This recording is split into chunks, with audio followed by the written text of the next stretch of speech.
ओम शांति। आज हम सुनते हैं बाबा के 20-2-88 के अव्यक्त महावाक्य। हेडिंग है तन मन की थकावट मिटाने का साधन, शक्तिशाली याद। आज परदेसी बाप अपने अनादि देशवासी और आदि देशवासी सेवार्थ सभी विदेशी ऐसे बच्चों से मिलने के लिए आए हैं। बाप दादा जानते हैं कि यही मेरे सिकीलदे लाडले बच्चे हैं। अनादि देश परम धाम के निवासी हैं और साथ साथ सृष्टि के आदि के इसी भारत भूमि में जब सतयुग स्वदेश था, अपना राज्य था जिसको अभी भारत कहते हैं, तो आदि में इसी भारत देशवासी थे, इसी भारत के देशवासी थे। इसी भारत भूमि में ब्रह्मा बाप के साथ साथ राज्य किया है। अपने राज्य में सुख शांति संपन्न अनेक जन्म व्यतीत किए हैं। इसलिए आदि देशवासी होने के कारण भारत भूमि से दिल का स्नेह है। चाहे कितना भी अभी अंत में भारत गरीब व धूल मिट्टी वाला बन गया है, फिर भी अपना देश तो अपना ही होता है ना। तो आप सभी के आत्मा का अपना देश और शरीरधारी देवता जीवन का अपना देश कौन सा था? भारत ही था ना। कितने जन्म भारत भूमि में रहे हो वो याद है? 21 जन्मों का वर्षा सभी ने बाप से प्राप्त कर लिया है। इसलिए 21 जन्म की तो गारंटी है ही। बाद में भी हर एक आत्मा के कई जन्म भारत भूमि में ही हुए हैं, क्योंकि जो ब्रह्मा बाप के समीप आत्माएं हैं, समान बनने वाली आत्माएं हैं, वो ब्रह्मा बाप के साथ साथ आपे ही पूज्य, आपे ही पुजारी का पाठ भी साथ में बजाती हैं। द्वापर युग के पहले भक्त आप ब्राह्मण आत्माएं बनती हो। आदि स्वर्ग में इसी देश के वासी थे और अनेक बार भारत भूमि के देशवासी हो। इसलिए ब्राह्मणों के अलौकिक संसार मधुबन से अति प्यार है। ये मधुबन ब्राह्मणों का छोटा सा संसार है, तो ये संसार बहुत अच्छा लगता है ना? बाबा पूछ रहे हैं। यहाँ से जाने की दिल नहीं होती है ना? अगर अभी अभी ऑर्डर कर लें कि मधुबन निवासी बन जाओ तो खुश होंगे ना? बाबा पूछ रहे। वह ये संकल्प आएगा कि सेवा कौन करेगा, सेवा के लिए तो जाना ही चाहिए। तो बाप दादा कहते बैठ जाओ, फिर भी सेवा याद आएगी क्या? सेवा कराने वाला कौन है? जो बाप का डायरेक्शन हो, श्रीमत हो, उसको उसी रूप में पालन करना, इसको कहते हैं सच्चा आज्ञाकारी बच्चा। बाप दादा जानते हैं कि मधुबन में बिठाना है या सेवा पर भेजना है। ब्राह्मण बच्चे को हर बात में एवर रेडी रहना है, जो बाबा कहे। अभी अभी जो डायरेक्शन मिले उसमें एवर रेडी रहना। संकल्प मात्र भी मनमत मिक्स ना हो। इसको कहेंगे श्रीमत पर चलने वाली श्रेष्ठ आत्मा। बाबा कहते ये तो जानते हो ना कि सेवा के जिम्मेवार बाप दादा हैं या आप हैं। इस जिम्मेवारी से तो आप हल्के हो ना, कि जिम्मेवारी का भी थोड़ा थोड़ा बोझा है। इतना बड़ा प्रोग्राम करना है, यह करना है। बाबा कहते बोझ तो नहीं समझते हो। करावनहार करा रहा है और करावनहार एक ही बाप है। किसी की भी बुद्धि को टच कर विश्व सेवा का कार्य कराते रहे हैं और कराते रहेंगे। सिर्फ निमित्त बच्चों को इसलिए बनाते हैं कि जो करेगा सो पाएगा। पाने वाले तो बच्चे हैं ना, बाप को पाना नहीं है। प्रारब्ध पाना या सेवा का फल अनुभव होना, ये आत्माओं का काम है। इसलिए बाबा बच्चों को निमित्त बनाते हैं। साकार में भी सेवा कराने का कार्य देखा और बाबा कहते हैं अभी अव्यक्त रूप में भी करावनहार बाप अव्यक्त ब्रह्मा द्वारा भी कैसे सेवा कर रहा है, ये भी देख रहे हो। अव्यक्त रूप की सेवा की गति और ही तीव्र गति की है। कराने वाला करा रहा है और आप कठपुतली के समान नाच रहे हो। ये सेवा भी एक खेल है। कराने वाला करा रहा है और आप निमित्त बन एक कदम का पदम गुना प्रारब्ध बना रहे हो। तो बोझ किसके ऊपर है? बाबा पूछते, कराने वाले पर या करने वालों पर? बाप तो जानते हैं ये भी बोझ नहीं है, लेकिन आप बोझ कहते हो ना, तो बाप भी बोझ शब्द कहते हैं। बाप के लिए तो सब हुआ ही पड़ा है।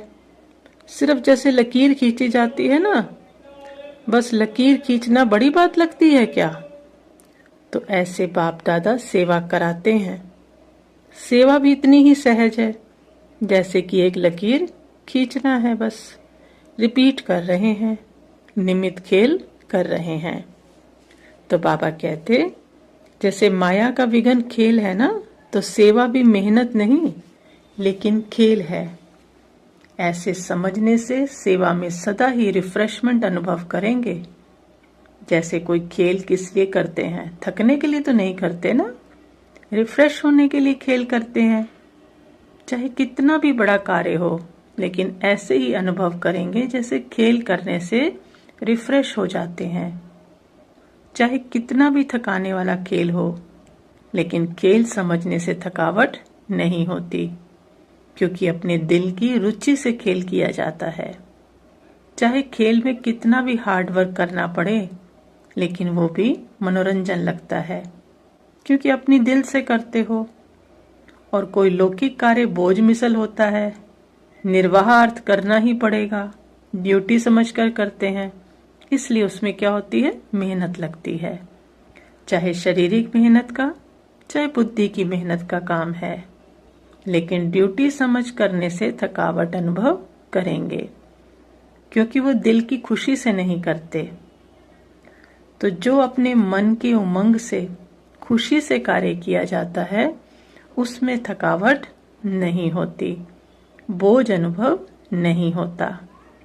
बाबा कहते कहां कहां बच्चों के ऊपर सेवा के हिसाब से ज्यादा कार्य भी आ जाता है, इसलिए कभी कभी थकावट फील होती है। बाप दादा देखते हैं कि कई बच्चे अथक बन सेवा करते, उमंग उत्साह में भी रहते हैं, फिर भी हिम्मत रख आगे बढ़ रहे हैं। ये देख बाप दादा भी हर्षित होते हैं। फिर भी क्या कहते बाबा कि सदा बुद्धि को हल्का जरूर रखो। बाप दादा बच्चों के सब प्लान प्रोग्राम वतन में बैठे भी देखते रहते हैं। हर एक बच्चे की याद और सेवा का रिकॉर्ड बाप दादा के पास हर समय का रहता है। जैसे आपकी दुनिया में रिकॉर्ड रखने के कई साधन है ना, तो बाबा कहते हैं बाप के पास साइंस के साधनों से भी रिफाइंड साधन है। स्वतः ही कार्य करते रहते हैं वो। जैसे साइंस के साधन जो भी कार्य करते वो लाइट के आधार से करते हैं ना, तो सूक्ष्म वतन तो है ही लाइट का।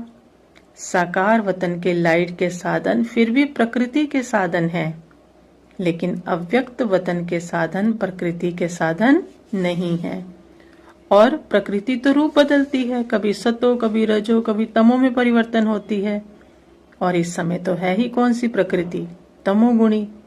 इसलिए ये साधन आज चलेंगे, कल नहीं चलेंगे। लेकिन बाबा कहते अव्यक्त वतन के साधन तो प्रकृति से परे हैं, इसलिए ये परिवर्तन में नहीं आते। जब चाहो, जैसे चाहो, सूक्ष्म साधन सदा ही अपना कार्य करते रहते हैं। इसलिए सब बच्चों के रिकॉर्ड देखना बाप दादा के लिए कोई बड़ी बात नहीं है। आप लोगों को तो साधनों को संभालना ही मुश्किल हो जाता है ना, तो बाप दादा याद और सेवा का दोनों का ही रिकॉर्ड देखते हैं, क्योंकि दोनों का बैलेंस एक्स्ट्रा ब्लेसिंग दिलाता है। बाबा कहते, जैसे सेवा के लिए समय निकालते हो ना, तो उसमें कभी नियम से भी ज्यादा लगा देते हो। सेवा में समय लगाना बहुत अच्छी बात है और सेवा का बल भी मिलता है। सेवा में बिजी होने के कारण छोटी छोटी बातों से भी बच जाते हो।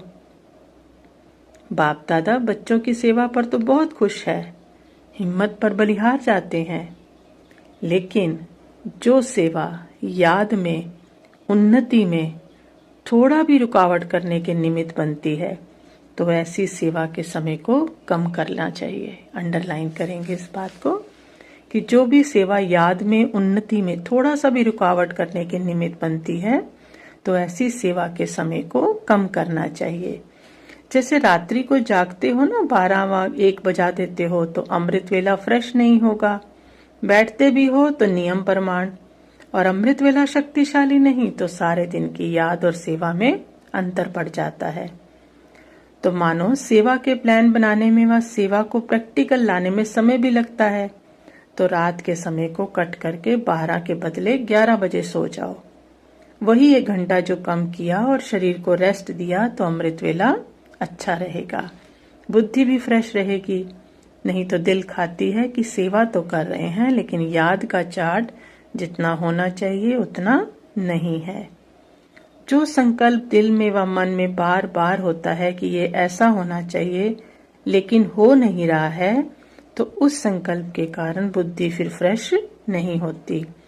और अगर बुद्धि फ्रेश है तो फ्रेश बुद्धि से 2-3 घंटे का काम 1 घंटे में पूरा कर सकते हो, और थकी हुई बुद्धि से टाइम ज्यादा लग सकता है। ये अनुभव है ना, बाबा पूछ रहे।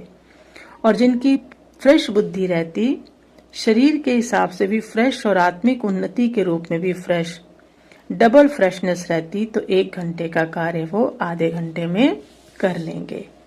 इसलिए बाबा कहते सदैव अपनी दिनचर्या में फ्रेश बुद्धि रहने का अटेंशन रखो। ज्यादा सोने की भी आदत ना हो, लेकिन जो आवश्यक समय शरीर के हिसाब से चाहिए उसका अटेंशन रखो।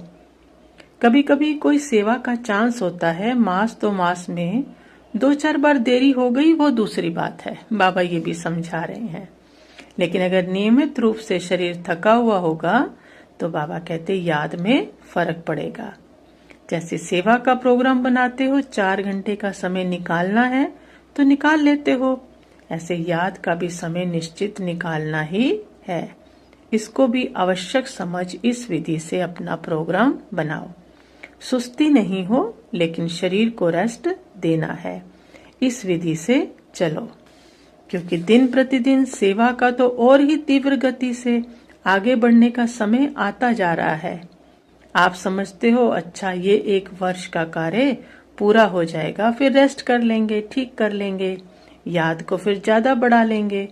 लेकिन सेवा के कार्य को दिन प्रतिदिन नए से नए और बड़े से बड़े होने हैं, इसलिए सदा बैलेंस रखो। अमृत वेले फ्रेश हो, फिर वही काम सारे दिन में समय प्रमाण करो, तो बाप की ब्लेसिंग भी एक्स्ट्रा मिलेंगी और बुद्धि भी फ्रेश होने के कारण बहुत जल्दी और सफलता पूर्वक कार्य कर सकेगी। बाबा कहते समझा। इसलिए बाबा कहते हैं बच्चों में उमंग बहुत है, इसलिए शरीर का भी नहीं सोचते, उमंग उत्साह से आगे बढ़ रहे हैं। आगे बढ़ना बाप दादा को अच्छा लगता है, फिर भी बैलेंस तो अवश्य चाहिए ना। भले करते रहते हो, चलते रहते हो, लेकिन कभी कभी जैसा बहुत काम होता है, तो बहुत काम में एक तो बुद्धि की थकावट होने के कारण जितना चाहते उतना नहीं कर पाते, और दूसरा बहुत काम होने के कारण थोड़ा सा भी किसी द्वारा थोड़ी हलचल होगी तो थकावट के कारण चिड़चिड़ापन हो जाता है, उससे खुशी कम हो जाती है। वैसे अंदर ठीक रहते हो, सेवा का बल भी मिल रहा है, खुशी भी मिल रही है, फिर भी शरीर तो पुराना है ना। इसलिए बाबा कहते टू मच में नहीं जाओ, बैलेंस रखो। याद के चार्ट पर थकावट का असर नहीं होना चाहिए।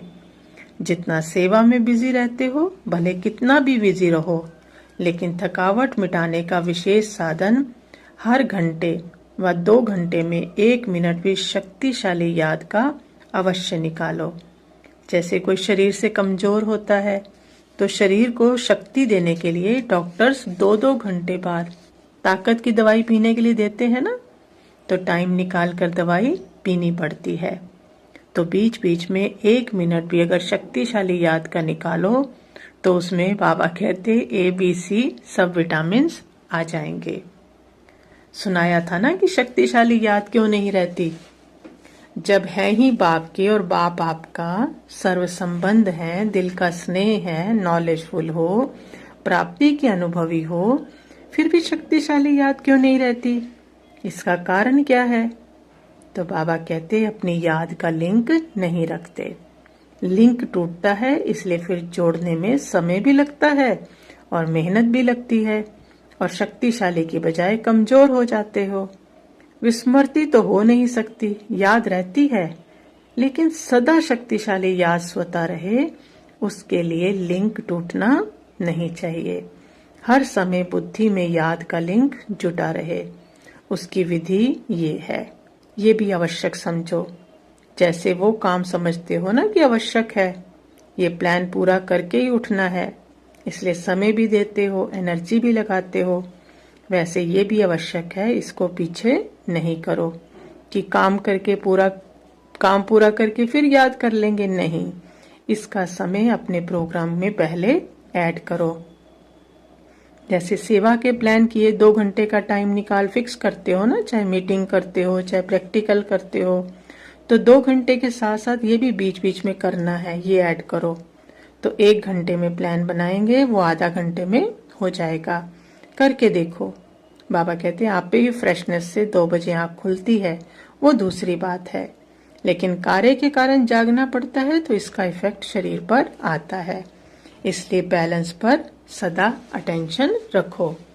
तो बाप दादा बच्चों को इतना बिजी देख यही सोचते हैं कि इन्हों के माथे की तो क्या होनी चाहिए, मालिश होनी चाहिए, लेकिन समय निकालेंगे तो वतन में बाप दादा मालिश भी कर देंगे, वो भी अलौकिक होगी, ऐसे लौकिक मालिश थोड़ी होगी, एकदम फ्रेश हो जाएंगे। 1 सेकेंड भी शक्तिशाली याद तन और मन दोनों को फ्रेश कर देती है। बाबा कहते बाप के पास वतन में आ जाओ, जो संकल्प करेंगे वो पूरा हो जाएगा, चाहे शरीर की थकावट हो, चाहे दिमाग की, चाहे स्थिति की थकावट हो। बाप तो आए ही किस लिए हैं? थकावट उतारने के लिए। तो बाबा कहते बहुत अच्छी सेवा की और करते ही रहना है। सेवा बढ़ना ये तो ड्रामा अनुसार बना ही हुआ है, कितना भी आप सोचो अभी तो बहुत हो गया, लेकिन ड्रामा की भावी बनी हुई है, इसलिए सेवा के प्लान्स निकलने ही हैं और आप सबको निमित्त बन करनी ही है। ये भावी कोई बदल नहीं सकता। बाप चाहे 1 वर्ष सेवा में रेस्ट दे देवे, नहीं बदल सकता। सेवा से फ्री हो बैठ सकेंगे? बाबा कहते हैं जैसे याद ब्राह्मण जीवन की खुराक है, वैसे सेवा भी जीवन की खुराक है। बिना खुराक की कमी कोई रह सकता है क्या? लेकिन बैलेंस जरूरी है। इतना भी ज्यादा नहीं करो जो बुद्धि पर बोझ हो, और इतना भी नहीं करो जो अलबेले हो जाओ। ना बोझ हो ना अलबेलापन हो, इसको कहते हैं बैलेंस। फिर बाबा कहते हैं माया से तो मुक्त हो ना। जब योग युक्त हैं तो स्वतः ही माया से मुक्त हैं, योग युक्त नहीं तो माया से भी मुक्त नहीं। माया को भी ब्राह्मण आत्माएं बहुत प्यारी लगती हैं। जो पहलवान होता है ना, उसको पहलवान से ही मजा आता है। तो माया भी शक्तिशाली है, तो आप भी सर्वशक्तिवान हो, तो माया को सर्वशक्तिवान के साथ खेल करना अच्छा लगता है। अब तो जान गए हो ना माया को अच्छी तरह से, कि कभी कभी नए नए रूप में आ जाती है।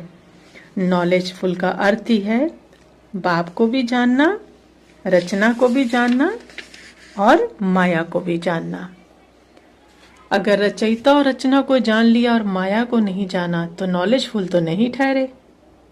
तो बाबा कहते कभी भी किसी भी बात में चाहे तन कमजोर हो या कार्य का ज्यादा बोझ भी हो, लेकिन मन से कभी नहीं थकना, तन की थकावट मन की खुशी से समाप्त हो जाती है, लेकिन मन की थकावट शरीर की थकावट को और बढ़ा देती है।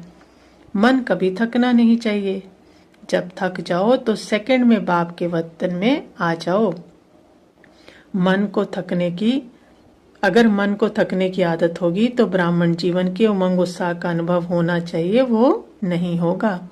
चल तो रहे हैं लेकिन चलाने वाला चला रहा है, ऐसा अनुभव नहीं होगा। ऐसे लगेगा मेहनत से चल रहे हैं। तो जब मेहनत अनुभव होगी तो फिर थकावट भी होगी। इसलिए हमेशा समझो करावनहार करा रहा है, चलाने वाला चला रहा है। समय शक्ति दोनों के प्रमाण सेवा करते चलो। सेवा कभी रह नहीं सकती, आज नहीं तो कल होनी है। बाबा कहते अगर सच्चे दिल से, दिल के स्नेह से जितनी सेवा कर सकते हो उतनी करते हो तो बाप दादा कभी उलाहना नहीं देंगे कि इतना काम किया, इतना नहीं किया। शाबाश मिलेगी। समय प्रमाण, शक्ति प्रमाण, सच्चे दिल से सेवा करते हो तो सच्चे दिल पर साहेब राजी है। जो आपका कार्य रह भी जाएगा ना तो बाप कहाँ ना कहाँ से पूरा कराएगा। जो सेवा जिस समय में होनी है वे होकर ही रहेगी, रह नहीं सकती। किसी न किसी आत्मा को टच करा बाप दादा अपने बच्चों को सहयोगी बनाएंगे। योगी बच्चों को सब प्रकार का सहयोग समय पर मिलता ही है, लेकिन किसको मिलेगा? सच्चे दिल वाले, सच्चे सेवाधारी को। तो सभी सच्चे सेवाधारी बच्चे हो ना, साहेब राजी है हमारे ऊपर, ऐसा अनुभव करते हो ना। अच्छा, सदा याद और सेवा के बैलेंस द्वारा बाप की ब्लेसिंग के अधिकारी, सदा बाप के समान डबल लाइट रहने वाले, सदा निरंतर शक्तिशाली याद का लिंक जोड़ने वाले, सदा शरीर और आत्मा को रिफ्रेश करने वाले, हर कर्म विधि पूर्वक करने वाले, सदा श्रेष्ठ सिद्धि प्राप्त करने वाले, ऐसे श्रेष्ठ समीप बच्चों को बाप दादा का याद प्यार और नमस्ते। हम रूहानी बच्चों की रूहानी माता पिता बाप दादा को याद प्यार नमस्ते और गुड मॉर्निंग। ओम शांति। और आज की याद के लिए क्या पॉइंट हम मेन लेंगे? जो बाबा ने कहा ना, किसी भी तरह की थकावट हो, चाहे मन की, तन की, चाहे स्थिति की, तो बीच बीच में जब भी लगे थोड़ा टाइम निकालकर वतन में जाना है, बाप दादा के पास, और बाप दादा का लाइट का हाथ अपने सिर पर रखवाना है। तो सारी थकावट बाबा खींच लेगा। या बाबा से जाकर दृष्टि लेनी है, या बाबा से जाकर तिलक लगवाना है।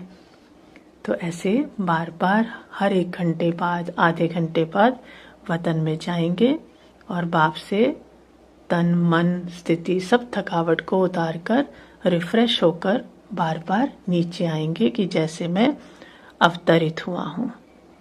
अच्छा, ओम शांति।